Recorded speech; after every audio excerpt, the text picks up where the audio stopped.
Bonjour à toutes et tous, bienvenue pour ce nouveau tutoriel sur le calcul de la masse d'un atome, masse exacte et masse approchée.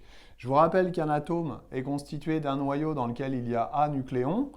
Les nucléons se répartissent en N neutrons et Z protons, et autour de ce noyau, on va avoir Z électrons, même nombre d'électrons que de protons, de telle manière à ce que globalement, la charge électrique de l'atome soit nulle, donc l'atome est neutre.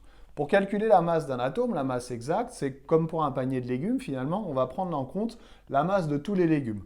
Donc, dans mon panier, je vais avoir un certain nombre de protons, chacun ayant une masse, donc Z fois MB, auquel je vais ajouter un certain nombre de neutrons, chacun ayant sa propre masse.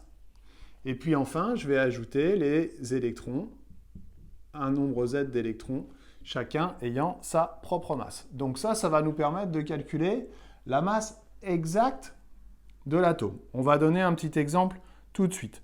Dans le cas de l'atome de chlore, si je fais sa représentation symbolique ici, on va avoir 17 et 35, donc ça fait 17 protons, donc 17 fois la masse d'un proton, plus... Alors, le nombre de neutrons, c'est le nombre de nucléons moins le nombre de protons, donc 35 moins 17, ça fait 18,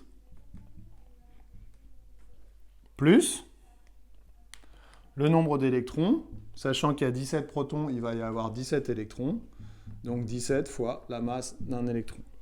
Si je remplace par toutes les valeurs numériques, ça va me donner une masse exacte égale à 5,86 10-26 kg. Sauf que les électrons, ils sont beaucoup plus légers que les protons ou les neutrons. Les électrons, ils ont une masse environ 2000 fois plus petite que la masse d'un nucléon. Donc on va pouvoir dire que la masse des électrons, elle est très très petite devant la masse d'un nucléon, que ce soit un proton ou un neutron, parce qu'en l'occurrence, ils ont à peu près les mêmes masses l'un comme l'autre. Si je veux donc calculer la masse approchée, en fait, je vais faire l'approximation que la masse des électrons ne compte pas parce qu'elle est trop faible par rapport aux autres. Qu'est-ce qu'il me reste?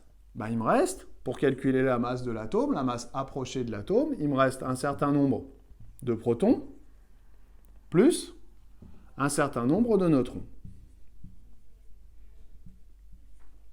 Je pourrais même écrire, puisque Z plus N égale A, et que le proton et le neutron ont approximativement la même masse, on pourra même écrire que la masse approchée de l'atome, c'est le nombre de nucléons fois la masse d'un nucléon.